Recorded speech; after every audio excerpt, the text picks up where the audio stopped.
Más de la mitad de los hogares gallegos el sueldo se les queda corto. Si todo sube menos los salarios, ¿cómo llegamos a fin de mes? Acaba de empezar octubre y nos ha regalado ya la cuarta subida de la luz en lo que llevamos de año. Nos dicen que Galicia es la segunda comunidad autónoma más barata para llenar el carro de la compra. Y aún así, si esta noche tienen pensado cenar tortilla de patatas, que sepan que les va a costar un 25% más que el año pasado. ¿A quién le salen las cuentas?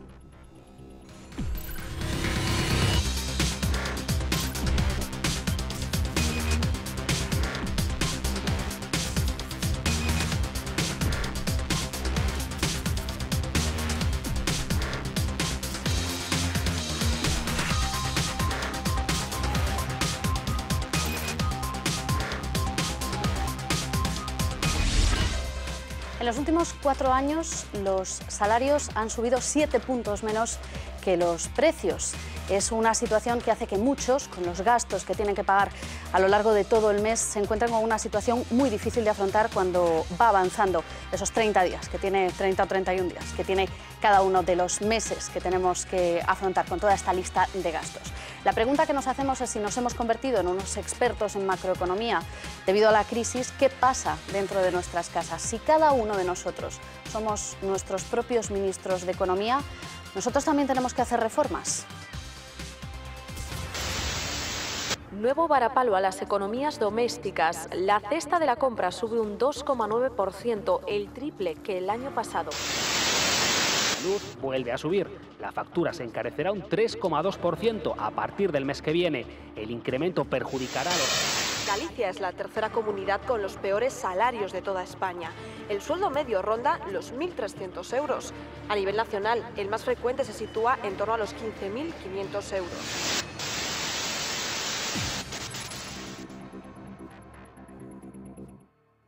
Subida, subida y más subida. Todo menos los salarios. El costo de la vida sube otra vez. El peso que baja ya ni se ve. Y las habichuelas no se pueden comer. Una libra de arroz y una cuarta de café. Llega el principio de mes y cada trabajador respira tranquilo. La cuenta corriente vuelve a coger aire, aunque por poco tiempo. Las empresas empiezan a pasar sus facturas y el contante final vuelve a ser desolador. Hagamos la cuenta. Según el Instituto Nacional de Estadística, el salario medio en España es de 1.300 euros netos al mes. Aun a sabiendas de cómo son las medias, vamos a tomar este salario como referencia. Tendremos en cuenta a una pareja con 2 hijos, ambos trabajando, y empezamos a restar. Hipoteca, cesta de la compra, agua, luz, gas, móvil, internet. El total supera los 1.000 euros, casi un sueldo de la pareja. Así que nos queda el otro para todo el resto. Seguro del coche, gasolina, peajes, seguro del hogar, comunidad de vecinos, ropa, cole para el niño, comedor, bus escolar y los imprevistos. Esos odiados imprevistos que siempre descuadran las cuentas.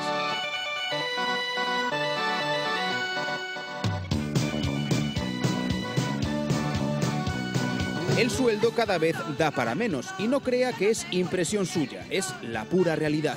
El euro encareció todo drásticamente.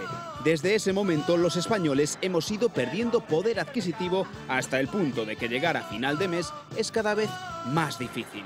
Terror en el hipermercado, horror en el ultramarinos, mi chica ha desaparecido, si nadie sabe cómo... ¿Qué tal? Muy buenas noches. Menos mal que nos lo tomamos con un poco de humor porque para muchos lo de llegar a fin de mes es prácticamente tarea imposible. Y hoy aquí en La Otra Vía nos hemos propuesto tratar de averiguar por qué. ¿Por qué nos cuesta tanto? Si esto es un problema de organización simplemente o en realidad todas las subidas, como la de la luz de la que acabamos de hablar, a las que nos estamos enfrentando, han hecho que algo que a veces parecía pues parte de nuestro gasto normal se convierta prácticamente en esos temidos imprevistos. Vamos a tratar de, a lo largo de los próximos minutos, conocer casos reales, tratar de averiguar también cómo podemos aprender a llegar un poquito más holgados y también con respecto a esa odiada factura de la luz que, como decíamos, ha subido 4 veces ya en lo que llevamos de 2013, a ver si alguien nos enseña a leerla, a aprender lo que dice. Y va a ser pues un experto en facturas eléctricas, es Andrés Breijo. Andrés, ¿qué tal? Muy buenas noches. Hola, buenas noches. Enseguida vamos a hablar de precios de la luz, pero vamos a saludar también a Pablo Rodríguez Barreiro, es economista, autor de este libro, Gobierna tu economía, que nos va a ayudar también durante los próximos minutos, bueno, pues a seguir un poquito lo que es nuestra lista de gastos y también nuestra lista de ingresos. Vamos a ver cómo llegamos a fin de mes. Pero antes de nada, a mí me gustaría empezar precisamente, Andrés, por esa última subida, decíamos, que nos hemos encontrado pues, en nuestros recibos del mes de octubre. La cuarta, en lo que va de año, un 3,1% ha subido la luz, ya lo sabemos, el pasado 1 de octubre. Decimos que son 4, aunque hemos tenido también una bajada del 6%. Pero claro, la pregunta que nos hacemos, a pesar de todas estas subidas y con esta bajadita, si lo comparamos con el año pasado, ¿pagamos más por la luz? No, menos. Pagamos menos, Sí. a pesar de la subida. Sí, menos que o ano pasado. Se comparamos no cómputo global do 2012 os costes totales da factura, se comparamos cos costes totales do ano 2013 co ano 2012, salen máis barato. En que medida? En función do consumo que teña cada vivienda e da tarifa. O sea, quero dicir, non subí na mesma proporción a unha familia que teña un consumo baixo con a familia que teña un consumo alto. Por contraposición, cando debiera ser a subida inferior para as economías, para os consumos máis baixos, ahora mesmo coincide que é ao revés, porque ten máis incidencia o término de potencia, o sea, o que pagamos por contrato. Claro. Que iso foi un cambio que fixeron no mes de agosto, que repercuteu nunha subida. Entón, 4 subidas este ano. Unha baixada queda máis ou menos igual. De feito, eu fixen un cálculo para consumos partindo de 2000 kilovatios, que é un consumo, digamos, baixo, ainda que hai nos máis baixos, e fui mirando de 500 en 500 kilovatios máis anuales, o sea, 2000, 2500, 3000, hasta 5000. E a variable foi que subía para os de 2000 Pero non para os de 5.000. un 1%. E a partir de 2500 de consumo kilovatios anuales, empezaba a baixar un 1%, 1,6, 2,1, 2,5, hasta un 2,9 para 5000. É dicir, que os que teñen menos consumo agora mesmo, en realidade sí que notan máis esa subida. Pero iso, sí, lógicamente. E os que non teñen consumo, máis. Porque subeu o término de potencia o 62% no mes de agosto. Pero iso na tarifa, digamos, na 2.0A, que, para que poidan localizar os televidentes no tema da factura. Se miran a factura, en algunha parte ten que aparecer tarifa tipo, o tipo de tarifa 2.0A, que creo que é o 94 ou 96% dos usuarios son os que teñen ese tipo de tarifa. Sin embargo, hai outras tarifas que a evolución dos precios é moi diferente. Entonces, sale máis barata. Que ocorre? Que por desconocimiento, por desconfianza ou por non molestarse incluso, manteñes na tarifa actual. Claro, es que esto, ¿cómo has dicho que se llama la tarifa, la más habitual? ¿Lo que viene en la factura? 2.0A. 2.0A. ¿Cuánta gente realmente sabe que su factura pone 2.0A y que eso es nuestro tipo de tarifa tamén que viene aí recogido? A ver, vou poñer un exemplo práctico. Eu teño feito moitas charlas a nivel de información de usuarios, consumidores e demais, por toda Galicia, e cando viña a xente, viña enfadada ás charlas, en contra da tarifa eléctrica e demais, pero enfadados, de verdad. E despois íbanse preocupados, porque se empezaban a saber como era a tarifa.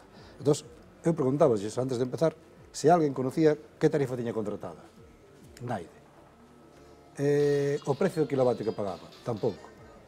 A compañía que lles facturaba, tampouco. O sea, o que máis ou menos podían saber era o término de potencia, pero ainda aí se confundía. Entón, se non sabes nin que tarifa tes, nin o precio do kilovatio que estás pagando, nin a compañía que estás contratando, o sea, que sí, todo o mundo di aquí por maioría Gas Natural Fenosa. Gas Natural Fenosa é o grupo. A compañía que factura non é Gas Natural Fenosa. Non sabía se estaba no mercado libre, se estaba no mercado regulado. Entón, se non saben nada diso, como saben que a factura está mal? Como saben se é cara? Como saben se é barata? Pues esto nos va a llevar a preguntarle a Pablo, precisamente porque una de las cuestiones, Pablo, que tú planteas es precisamente que si no sabemos, si no tenemos un conocimiento exacto de a dónde se nos va el dinero, mal vamos a organizar nuestros gastos, claro. Y esto ocurre, pues, por ejemplo, con la factura de la luz, como decía Andrés, pero me imagino que también con más cosas. Sí, efectivamente. Vamos a ver, hemos visto antes un vídeo en el que relatábamos un poco pues, en dónde se iban los gastos de una persona, que si la hipoteca, los niños, bueno, el transporte, etcétera. La mayoría de las personas que yo conozco, la gente lo habla y tal, no sabe, le preguntas en qué se lo ha gastado un mes, no solo no sabe en qué se ha gastado la electricidad o qué tarifa tiene, no sabe si se ha gastado 300 euros en gasolina, 400, o en qué se ha gastado en alimentación o qué se ha gastado en teléfono móvil, no tiene una idea concreta de en qué se le ha ido el dinero. Entonces, lo primero es, bueno, saber cuánto ganamos y de ahí cómo lo repartimos, en qué lo gastamos. Una vez que tengamos un presupuesto más o menos claro de por dónde se nos va el dinero, pues podemos empezar a tomar medidas para recortar en donde sea, ajustar, cambiar lo que necesitemos cambiar y de esa manera pues poder gestionar nuestra economía o, bueno, como apuntabas al principio, pues ser el ministro de nuestra propia economía y hacer nuestras propias reformas. Claro, pero para esto, Andrés, como decíamos, hay que saber, y hemos preparado una pequeña tabla para recoger un poquito, bueno, pues cuál ha sido ese movimiento en la subida de la luz. Tú decías que si lo comparamos con el pasado año, bueno, pues que realmente estamos pagando menos por la luz, que no pagamos más, dependiendo de la potencia que tengamos contratada, dependiendo de la tarifa que tengamos. Pero sí que es verdad que si nos vamos hasta el año 2009 y recogemos ese gráfico y miramos un poquito, bueno, pues cómo es ese dibujo, ahí lo estamos viendo, nos encontramos con que efectivamente sí que hay una subida. Bueno, van escalando los precios progresivamente hasta encontrarnos con la situación en la que estamos en este momento. Tenemos que mirar atrás, en realidad, para encontrarnos con esta escalera creciente de precios, ahí lo estamos viendo, hasta llegar a la situación que estamos ahora con esta última subida del 3,1%. La bajada del 6% que tuvimos este año, bueno, tampoco es muy habitual, estamos tan acostumbrados a que suba que de repente encontrarnos una bajada como esta, que compensa un poco las otras subidas, no es muy habitual. Sí que é habitual. Mira, ¿encontrarnos unha bajada? Sí, comentaba con Pablo antes de entrar a plató, o ano pasado ensiteuse moitos medios de comunicación e chamou moita atención porque o ministro de Industria saleu antes do mes de abril dicindo, porque as revisións das tarifas TUR, das que marca o Ministerio de Industria, son trimestrales, con algunha salvedad puntual que no medio fan algunha revisión. Entonces, o ministro sale nos medios de comunicación e di que a tarifa eléctrica non queda máis remedio, ten que subir un 7%. Entón, chega o mes de abril, sale nas tarifas no Boletín Oficial do Estado, que é o que a min me interesa, o precio real que ven outro, e resulta que baixaron un 16%. O ano pasado, en abril, baixaron máis dun 16%. Exactamente un 16,1%. Estou falando sempre para un consumo medio dunha familia de 3.500 kilovatios anuales con unha potencia contratada de 20 amperios, 4,6 kilovatios. Claro, se variamos esos parámetros de potencia e consumo, varíanos un pouco tamén, non? A referencia de subida ou baixada, pero tamén, se varía para a baixada, tamén para a subida. Entón, quero dicir, ás veces a información general non se ciña á realidade.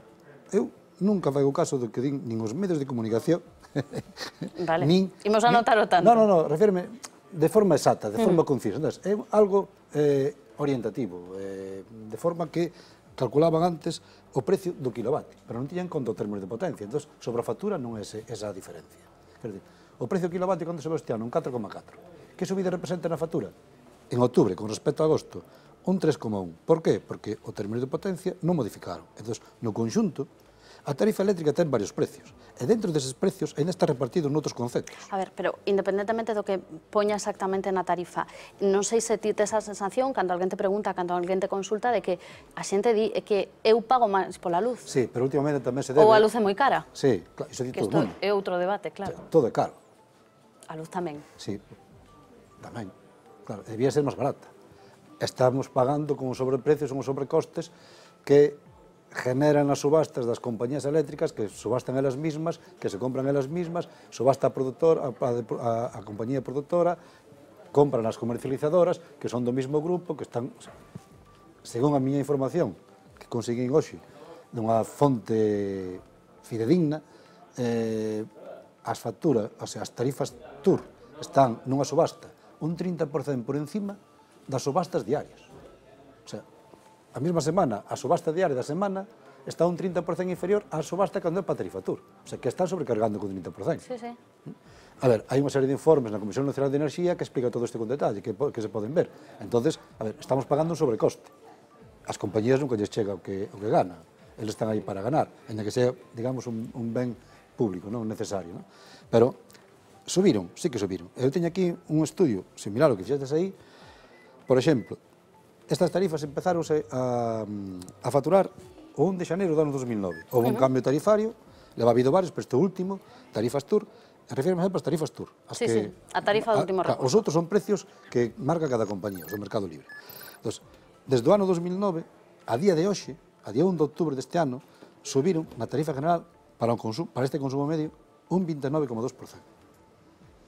Pero hoy en varios medios de comunicación que subiran nos últimos anos un 89%. E iso mete o medo no corpo da xente, escapa a electricidade, e fai cousa rara. O sea, gasto diñeiro ao revés.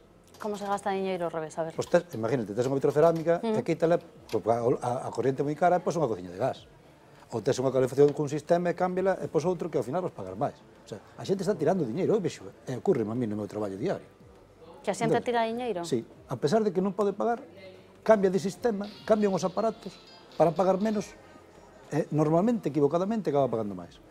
Pero, por contrapartida, por exemplo, a tarifa con discriminación horaria, e falo do meu caso, porque a maioría de xente que ten discriminación horaria tena porque no seu momento tiña tarifa nocturna e tiña calefacción, a min, desde o 1 de xaneiro do ano 2009, non me subeu 29%, subeu un 10,9%. Entón, non lle subeu igual a todo o mundo. E eu tiño todo eléctrico, e consumo moita corriente. Pero a min, no global, desde o ano 2009, subeume un 10,9%. Había xente que tiña tarifa nocturna e cambiouse a tarifa general. Está pagando máis. E a xente que a ten non se cambia para outra, por desconocemento, por moitos motivos. Pero se nos informa mal desto? Non, non se nos informa.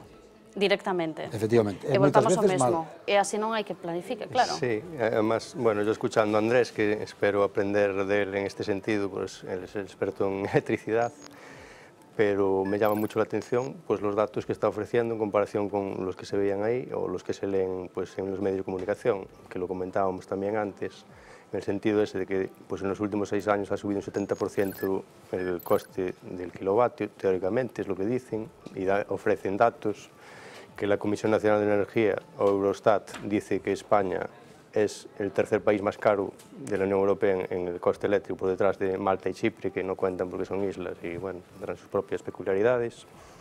Entonces, esos son datos aparentemente reales, son datos de Eurostat, bueno, es la agencia de la Unión Europea encargada de las estadísticas, o de la Comisión Nacional de Energía, son datos teóricamente oficiales. Si vemos eso y vemos que efectivamente lo estamos pagando en el recibo de la luz y vemos que se habla de un déficit tarifario que intentan que abonemos los consumidores, pues no me está casando mucho con lo que nos cuenta Andrés, que seguro que tiene una explicación. Vamos con esto del déficit tarifario y lo que se nos dice, si os parece, porque... Permítesme aclarar primeiro un tema. Claro. A raíz de escoitar o sábado pasado e o domingo, o sábado á noite, o domingo á mañá, en dúas emisoras, en dúas cadenas de televisión diferentes, que a luz subía un 89% desde non sei que ano. Sí, bueno, mira, por ejemplo, Fue un boletín el 70% en los últimos 6 años. Bien, pareceme ben. Eu fui un boletín oficial do Estado, o sea, eu non digo que subeu ou baixou porque sí, non é discutible. Os precios non son discutibles. No, o sea, precisamente. Sale no boletín oficial do Estado. E se antes costaba X e agora costa Y, a diferencia é a que hai. Pois eu collín como referencia xaneiro do 93. Un consumo de 3.500 kilovatios anuales. A mesma vivienda, unha potencia de 4,6 kilovatios contratados. Un término medio da familia media española. Canto me costaba a tarifa do 1 de xaneiro do ano 93, fai 20 anos, e canto me costa o 1 de outubro deste ano? Como sai a conta? O 66%. Se divides entre 20 anos, é unha subida media do 3,3. Que ocorre? Que fai uns 15 anos, estuvo 8 ou 10 anos sin subir nada. E recordo perfectamente porque eu colaboraba con compañías eléctricas en campañas de desarrollo de promoción das tarifas e firmou un acuerdo o goberno no que estaba no seu momento, que non recordo quen era, e as compañías eléctricas de non subir, porque había unha crisis naquele momento. Estuvo 8 ou 10 anos sin subir. Imagino que logo iso acumularíase, estámoslo pagando ahora. Falando do que estamos a pagar, dicíamos que isto é unha cuestión tamén que nos explican dende o goberno que ten moito que ver con ese déficit tarifario que enseguida trataremos tamén de explicar que é, pero esta mesma semana o ministro de Industria precisamente a raíz desta última subida, José Manuel Soria, dicía que todavía podría ter sido peor, explicaba por qué de este xeito. Pero el gobierno tenía solamente dos alternativas. O bien adoptaba un conjunto de medidas regulatorias tendentes no solo a frenar el incremento en el déficit de tarifa anual, sino también a aumentar la competitividad, o bien tenía como alternativa el aumentar los precios al consumidor en aproximadamente un 42%. Optamos por la primera de las opciones. Vamos, que dice el ministro que si no hubiesen hecho lo que han hecho, en vez de subir un 3,1, podría subir un 42%. ¿Esto qué quiere decir? Quiere decir que si fuera unha subida normal, vamos a ver, o término de potencia tócase... ¿Pero qué es una subida normal? A ver, o término de potencia tócase moi poucas veces. Normalmente, mantense no tempo anos. De feito, eu entendo que debería desaparecer. É un concepto que non entendo por que o pagamos. Bien, entón, ese precio é fixo, varíase sempre o precio do consumo. Ti tes un contrato de 4,6 kilovatios e pagas X euros ao ano por ese contrato, por kilovatio. Non se modifica. Que se modifica? O consumo. Que ocorreu nestes últimos anos ca crisis? Pecharon empresas de todo tipo, grandes e pequenas, comercios, locales comerciales, e deixáronse de vender viviendas, nas viviendas consúmese menos, todo o mundo vai apertando, baixou moito o consumo. Entón, se ti lle subes o consumo, para conseguir o mesmo resultado, terías que subir moito a factura. Mentres que, facturándolle a todos os locales, consuman ou non consuman, iso como se consigue a través do término de potencia. Eu subo o término de potencia e consumas ou non consumas, paga todo o mundo. Solo te podes librar dándote de baixa da corriente. Entón, paga todo o mundo. Como subiron? Pois entre hasta 10 kilovatios, o que é tarifa normal, que nos colla a maioría de consumidores, subiron un 62% no término de potencia. Unha barbaridade. De 10 a 15 kilovatios, un 12%. E a partir de 15 kilovatios, un 152%. Como contrapartida, baixaron o precio do consumo. Por iso, ahora se desfase do que menos consume, sálelle máis subida. Non paga máis, pero a repercusión é maior na factura. Entonces, descuadranse as cousas. Pero, se non subira a todos, e subira só unha parte, teria que subir máis. Por iso di, o 42%. A mí esto me lleva a preguntar otra cuestión. Estamos hablando de un gasto que es evidente que tenemos que afrontar todos, el de la electricidad y el de los consumos básicos que tenemos, los suministros básicos que tenemos. Y yo no sé si a la hora de establecer un presupuesto con el salario del que partimos, con los ingresos que tengamos en casa del que partimos, ¿existe algún tipo de porcentaje más o menos estable o más o menos medio que podamos decir, bueno, pues esto es lo que deberíamos destinar a este tipo de gastos? Bueno, eso sería es bastante relativo, me imagino. Claro, sería en función de cada persona. Cada persona sí debe partir de ahí, de tener su propio presupuesto de gastos, desglosarlo lo máximo posible y calcular qué porcentaje supone cada partida de gasto, digamos, sobre el total. A partir de ahí, pues intentar reducirlo en la medida posible cada uno de ellos, pero bueno, sería difícil decir... Pero en un gasto como este, por ejemplo, en un gasto como el de la factura de la luz, ¿cuánto podemos reducir realmente? Bueno, se pueden hacer cosillas, seguro que Andrés podrá apuntar pues, opciones diferentes en temas de pues, eso, tarifas, instalación, tipo de utilización de los productos, etc. Se puede reducir, no excesivamente a lo mejor, hombre, si pagas 100 euros cada 2 meses de electricidad y reduces 20, bueno, pues no es mucho, pero son 240 euros al año. Al año, entonces, claro. Pues es una cantidad interesante. Bueno, me he quedado con esto del 2.0A de la factura, porque vamos a tratar de leer una factura, así que, si os parece, vamos a dar una serie de pistas para ver qué es lo que tenemos que leer cuando nos enfrentamos a la factura de la luz, que ahora nos llega de nuevo cada 2 meses. Cuando leemos una factura, ¿qué es lo que nos encontramos? A la hora de entender la factura tenemos que fijarnos en varias partes. La más importante a tener en cuenta es esta, donde se especifica el consumo de electricidad. En ella vemos varios periodos. ¿Por qué? Porque la electricidad va cambiando de precio según las subastas. Por eso, en cada periodo vemos un precio por kilovatio por hora diferente. Cuantas más subastas hay en el tiempo que comprende la factura, más desgloses aparecerán reflejados. El siguiente apartado es el término fijo de potencia. Aquí nos tenemos que fijar en que esta cantidad corresponda con la contratada. Lo normal es que haya solo un importe, pero en esta factura hay 2. ¿A qué se debe? A que la última reforma energética del Gobierno hizo subir el precio del término fijo de potencia. Por lo tanto, en la factura aparece reflejado el anterior coste y el nuevo. La reforma entró en vigor el 1 de agosto. Hasta aquí su consumo. Si sumamos, llegamos hasta los 79 euros. El resto son extras. Aparecen también reflejados impuestos sobre electricidad, alquiler del contador e IVA. En total, 23 euros y 29 céntimos que usted no consumió. Yo no sé si es exagerado decir, Andrés decía antes que a veces se nos mete un poco el miedo en el cuerpo y decimos, es que todo sube, todo está muy caro. ¿Es exagerado decir que hace falta prácticamente sentarse a estudiar la factura para entenderla? No, non tanto, é máis sencillo. O que pasa é que os usuarios temos a costumbre de mirar canto pagamos. Solo el final de la factura, claro. É moito. É máis, sabes que colaboro nun programa de radio, na Radio Voz, todas as semanas, fizemos unha consulta a un ointe que o ano pasado pagaba 40 euros ao mes. Este ano pagaba na mesma situación, noutra vivienda, pero en situación similar, co cambio que tiña un aparato máis eléctrico que pagaba 80. Entón, claro, esa confusión ocorre moi a menudo. Por que pagaba 80? Porque o ano pasado pagaba un mes, este ano pagaba 2. Claro.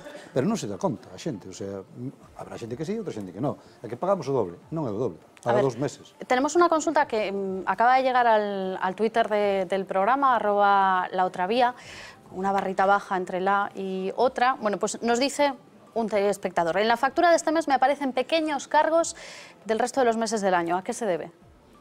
Pois que son cargos que están atrasados na lectura. Igual lle fixeron lecturas, depende de que se refiera, porque poden facer cargos. Ya sabes que en un tuit solo caben 140 caracteres, así que no creo que le haya dado para escribir mucho más. Pode ser por distintos motivos, non pode ser por conceptos de consumos atrasados. Solo poden refacturar consumos atrasados con un ano de anterioridade, máis de un ano non poden.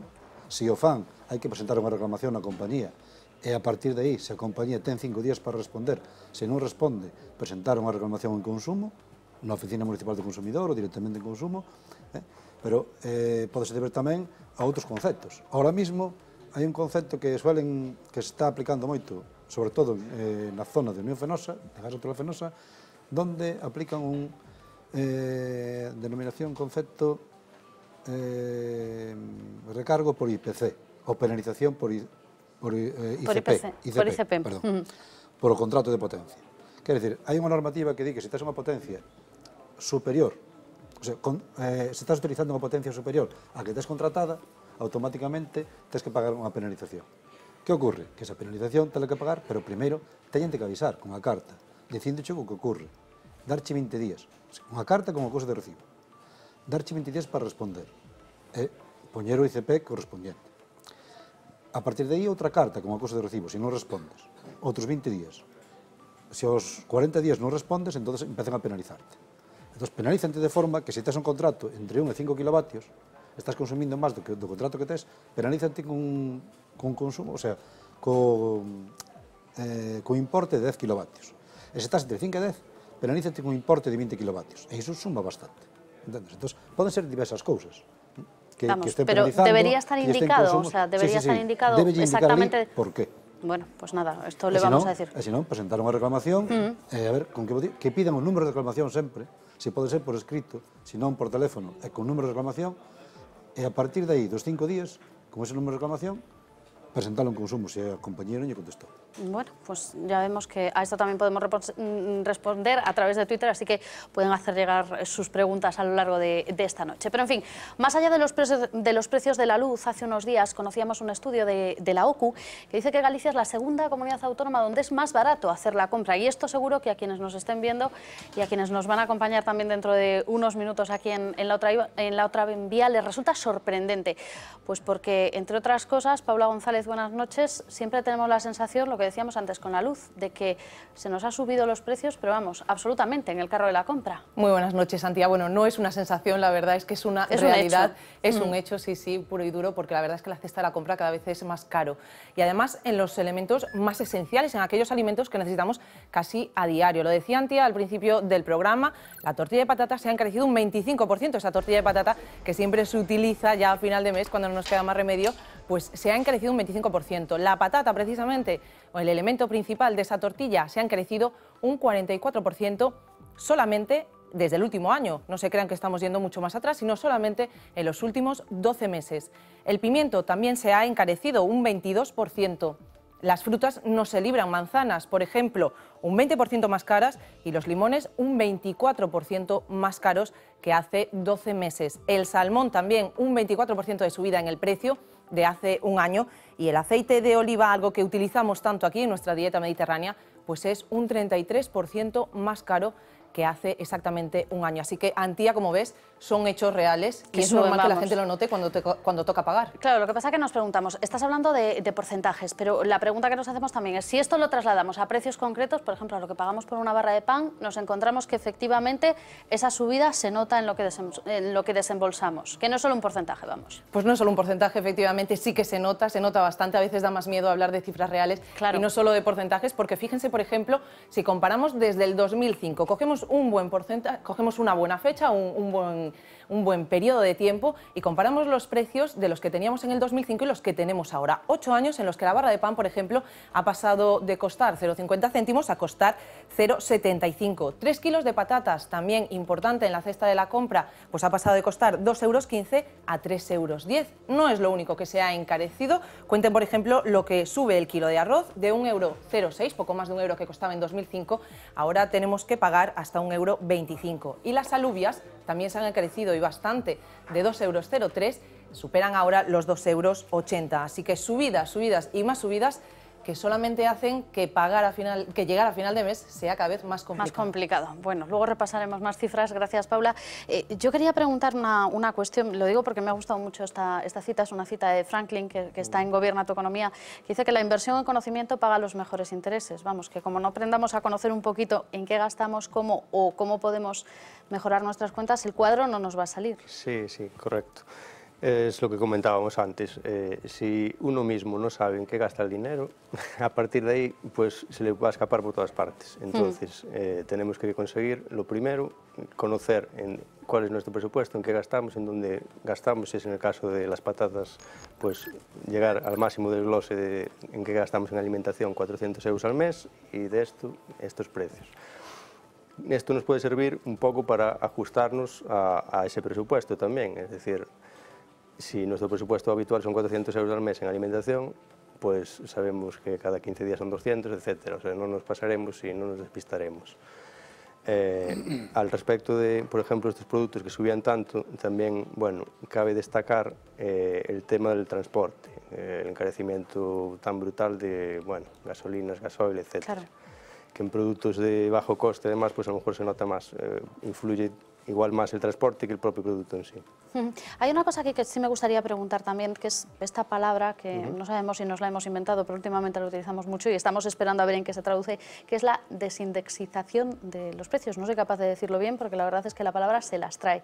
Hace unos días, precisamente, el Gobierno reconocía que quizás en algunas cuestiones, como el transporte, por ejemplo, esto que se supone que va a servir para bajar precios, quizás nos encarezca todavía un poquito más las cosas. Sí, no está muy claro para qué va a servir. Es que al final es otra vuelta de tuerca similar a muchas otras que ha habido. Siempre que se habla de liberalizar sectores, desindexizar y palabras similares, al final se supone que es para beneficio del consumidor porque va a haber más competencia, pero no se ve por ningún lado. Esto con respecto a este concepto. Y hay otra cuestión, lo decíamos al principio, durante estos últimos años, en 4 años, los precios han subido 7 veces más que lo que han subido los salarios. Claro, esto no hay presupuesto que lo resista. Sí, es complicado. Bueno, en el tema, por ejemplo, de la vivienda, pues ya fue una cosa exagerada por el tema de la burbuja, pero sí es cierto que los salarios están subiendo poco, hoy en día menos, incluso están bajando, estamos ya a niveles de hace 5 o 6 años, estamos retrocediendo. Entonces, y los precios, como vemos, están subiendo, con lo cual cada vez pues, más familias están sufriendo. El tema del paro pues, está muy complicado y mientras el salario baja y los precios suben, pues sí, cuadrar el presupuesto. Claro, antes decías, Andrés, que hubo otro momento cuando se paralizaron aquellas subidas de la luz durante años, cuando nos acostumbramos pues, a que la luz no subiese, estábamos atravesando también una crisis. Yo no sé si tiene mucho sentido en este momento hablar de esa escalada de precios, aunque con los datos encima de la mesa efectivamente no estemos pagando más que el año pasado, en un momento como este. Claro, que, a ver... Y esto quizás explica por qué tenemos esa sensación de que sí pagamos más. Claro, que non é, además, non, claro, é que o que decía Pablo, o sea, non é solamente que as cousas se encarezcan, sino que cada vez xa non é que manteñamos o precio, o sea, perdón, o sueldo, é cada vez é menor para a maioría de familias, e incluso de familias que non teñen sueldo ningún, que están no paro, e incluso todos os membros da familia. Entón, cada vez empeorose máis. Rebaixan o soldo, quitache a paga extra, fan, o sea, todo tipo de rebaixas, pero, a ver, eu ainda é peor, que eu faigo traslado a pesetas. Eu ainda sigo funcionando a cabeza e ainda sigo funcionando a pesetas. Entón, o que subía 3 euros... Pero isto é unha traxedia, non o fagas. Claro, o que subía 3 euros resulta que sube 500 pesetas, que non é unha broma, entende? O sea, eu xa estou pensando en facer a tortilla sin patacas. Entón, claro, que ao final, que ocorre? Que cada vez parecenos máis caro. Ainda que non se carezca tanto, cada vez parecenos máis caro. En referencia, que ainda pode ser o problema peor, porque a referencia que dicía o ministro do 42% non é solamente por ese tema que expliquei eu, porque as tarifas eléctricas deixaron un mecanismo que a partir de xaneiro que van reestructurar todo o sistema eléctrico, que eu temblo cada vez que o din, porque cada vez que vexo unha reestructuración é porque as compañías ganan máis e nosotros pasamos a pagalo, simplemente, e ademais, se depois temos tempo, expliquemos un poquinho con detalle, así, como a grandes rasgos. Que ocorre? Que a partir de xaneiro, polo que están informando, sacando notas de prensa, vai cambiar o sistema. As compañías van pagar, creo que son 2.000 e algo de millóns anuales para o déficit tarifario. Hacienda, 900. Nosotros, como consumidores, outros 900. Reparteuse así. E iso vai repercutir para que non suba tanto, que non se alcance o 42%. Pero, quen vai pagar os 2.000 millóns das compañías? Donde os van a recuperar? Con nosotros tamén na factura, dunha forma ou doutra. Eu tiño clarísimo. A mellor a Hacienda non, recuperei por outro lado, pero as compañías van a recuperar aí. Claro, a min isto lévame a preguntar por este término de déficit tarifario que nos preguntamos, se nos din que van cambiando o sistema de facturación, que van cambiando o que pagamos pola luz, que estas subidas e baixadas se deben a isto, para reducir ese déficit tarifario. E o déficit parece que non baixa, pero nós temos un tanto por cento máis na factura da luz que se está a facer mal. Na factura da luz estás facendo mal todo. Eu penso, o comentaba antes Pablo, o terceiro país, despois de Irlanda, Malta e Chipre, que son dos islas. Nosotros estamos pagando en España un sobrecoste de electricidade para que as islas teñan electricidade ao mesmo precio que nosotros. Todo a nivel nacional de España pagamos un sobrecoste para que todos teñamos o mesmo precio, ese sobrecoste que costa levar as islas. Imagínate Chipre, o sea, ten que ter un sobrecoste enorme. Entonces, que ocorre aquí? Somos tan ineptos que non sabemos producir electricidade económicamente. A ver, uns países optaron por un tipo de enerxía, nucleares, petróleo, gas, por o que fose.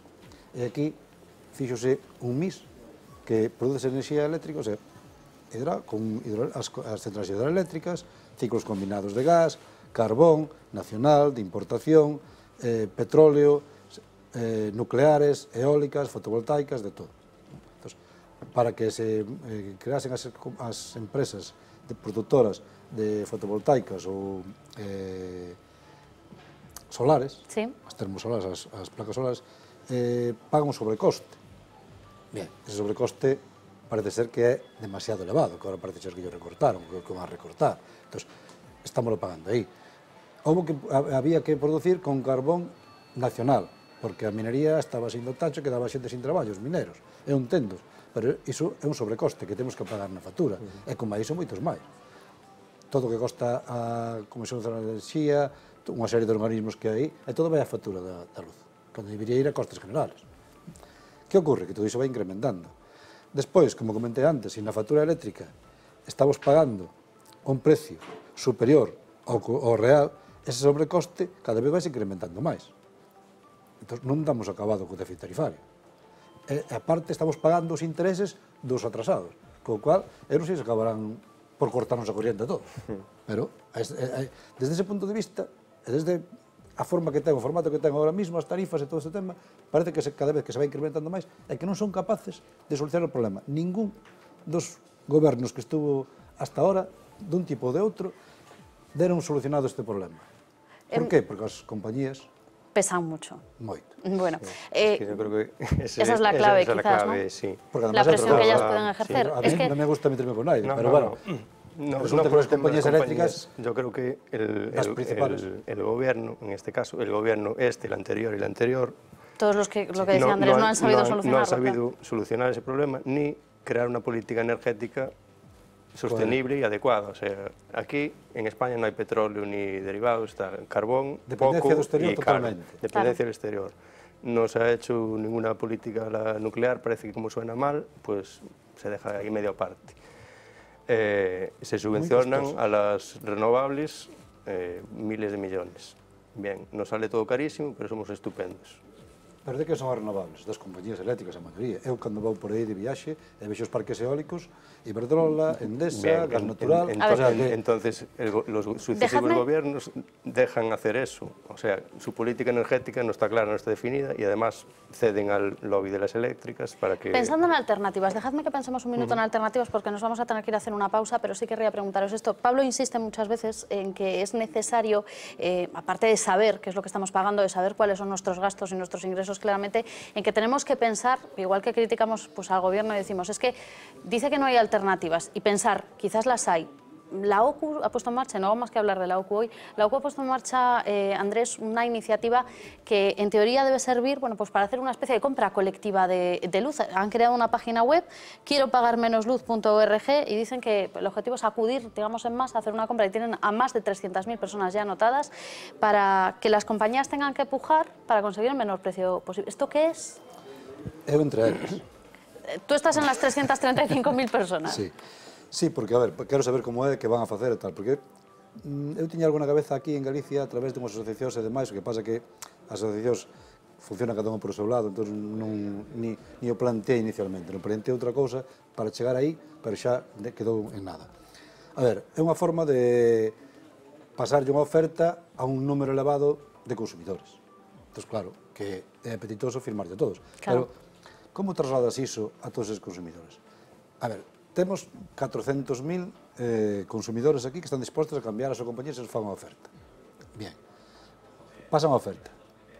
A opción que dan, que eu, e ademais, inscribíme nese tipo de sistema, pasan a oferta, creo que o subasta era o 14 deste mes. 14, non. Ou, bueno, que lle van a ofrecer o día 14 o último día que te podes anotar, o día 16 é a subasta.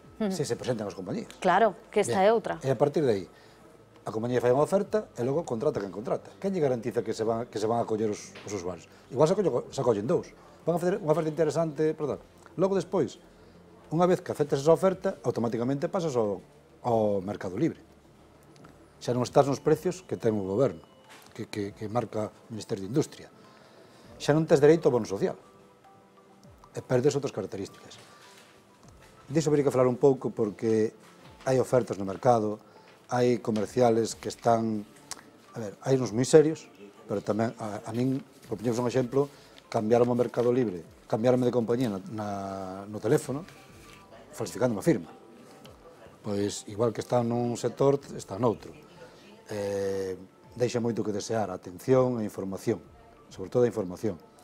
E garantiza a xente que non lle cambien o precio durante un ano, e sí que lle cambia, porque hai unha letra pequena. Entón sí que llegame, polo menos da mitad ou do 75% do precio da tarifa. Pero isto, polo que estás dicindo, é exactamente igual que cando te poñen, pois, por exemplo, no contrato do teléfono, que isto é así para toda a vida ou algo así. Sempre hai unha letra pequena que di que para toda a vida é un pouquiño menos. Claro. É igual. Exactamente igual, o sea, todos os contratos teñen letra pequena. Entón, o precio do kilovatio está repartido en 4 partes no mercado regulado. O término de potencia, unha parte para a compañía comercializadora, que son 4 euros ao ano por kilovatio contratado, e outra parte para peajes de acceso, o sea, distribución, para pagar todos os costes extras que falamos antes. E despois, no precio do consumo, está repartido, varía, entón depende, o 50%, o 60%, para cada lado, unha parte para a produción, a subasta, e outra parte para os peaxes de acceso, para o mantenimiento, outra vez, como o término de potencia, para todos os gastos que conleva todo isto. Entonces, que é o que garantiza nun contrato de mercado libre a compañía eléctrica? Garantiza o seu precio, o da subasta. O sea, o 50% máis ou menos do precio do consumo, nin sequera do contrato. Entón, na letra pequena pon que mantén o precio durante un ano, salvo modificacións reguladas polo Ministerio de Industria tal e cual, dos peajes de acceso, que a xente non sabe que son os peajes de acceso, e cando chega a factura resulta que varioulle no 75% do precio. Entón, hai que asumilo e punto. Non, que a min garantizáronme que mantíñame o precio. A ver, lee aquí. E para empezar, que son os peaxes de acceso? Pois é parte do precio, que che poden modificar cando modifique o Ministerio de Industria. E así de sencillo. Mira, temos outra pregunta a través do Twitter. Dinos un espectador que ten un piso vacío e que cando lle chegan os consumos estimados lle meten literalmente unha clavada. Que fai? Vamos a ver, non pode haber consumos estimados ahora mismo. Teñen que ser consumos reales. Hai, desde abril deste ano, a normativa di que as lecturas teñen que ser bimestrales, o sea, cada 2 meses. E que a factura ten que ser bimestral. Tes a opción de, se ti queres facturas mensuales, unha estimada e outra real, como estaba o ano pasado, chamas por teléfono á compañía e mira, queres esta opción. E tes a opción de que che faigan un pago fijo mensual, que o total da facturación anual che repartan nun pago idéntico mensual. E no último mes regularícenche se pagaches un pouco de máis ou un pouco menos. Pero esta opción é opcional para as compañías. Entón, a compañía dacha se te cambias ao Mercado Libre. E senón non. E senón non che dá. Entón, a opción que é, se ti queres, estimado é real, e se non, automáticamente cada 2 meses. Que ocorre? Que se non poden ler o contador, entón podenche poñer estimado. Pero ti tamén tes a opción de tomar lectura do contador, chamar a compañía e dicir, mira, o consumo é tanto, e tenche que facturar porque ti lles dis. Entón, teñen que facturar real. Bueno, pois nada, esa é a recomendación coa que rematamos esta primeira parte do programa. Imos facer un pequeno alto e imos falar de seguido de casos reais. Falaremos de canto nos costa precisamente facer a compra e tamén de casos moi distintos, dende a xente maior a xente nova, e trataremos de averiguar tamén se somos capaces de aforrar. Antes, un pequeno alto.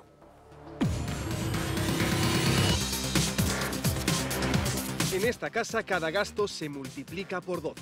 Con 10 hijos, este matrimonio hace cuentas para llegar a final de mes. Comida, ropa... ¿Cuánto hace falta para mantenerlos a todos?